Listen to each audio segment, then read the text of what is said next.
Psychological facts.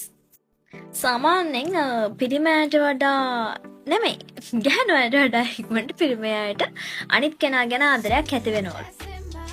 ඒ කියන්නේ සාමාන්‍යයෙන් ගැහැණු අයට අනිත් කෙනා ගැන ආදරයක් ඇති වෙන්න දවස් 15ක්, ඒ කියන්නේ දින 15ක් ගත වෙනවලු.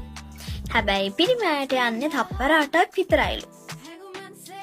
ආදරය කියලා කියන්නේ හරියට නිකන් ඩ්‍රග් එකක් වගේලු. ඒ කියන්නේ කොකේන් වගේ. ඉතින් ඔයාට හරි ආදරයක් ලැබුණොත් ඒ ආදරේ නැතුම් බැරි වෙනවලු. ලැබෙන්න ඕනි කියලා හිතනවලු.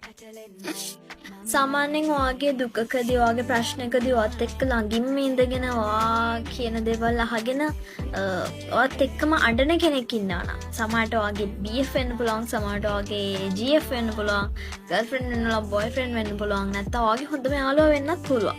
ඉතින් අන්න එහෙම අයට ඔයා නැතුව ජීවත් වෙන්න බැහැලු. ඒ කියන්නේ ඔයාව දාලා යන්නේ නැහැලු ඒගොල්ලෝ කවදාවත්. අපි හැමෝටම අපි ආස කරන සින්දුවක් තියෙනවානේ. ඉතින් ඒ සින්දුව යටින් අපිම හදාගත්තු පුංචි කතාවක් තියෙනවා. ඒ කියන්නේ සමහරට ඒ සින්දුවට සම්බන්ධ පුද්ගලයෙක් අපේ ජීවිතේ ඉන්න පුළුවන්ලු. ඔයා දන්නවද හොඳම කපල්ස් තමයිලු talkative girls ලයි silent boys ලයි. ඒ කියන්නේ වැඩිපුර කතා කරන ගෑනු ළමයිනොයි අඩුවෙන් කතා කරන කියන්නේ silent නිහඬ පිරිමි ළමයි.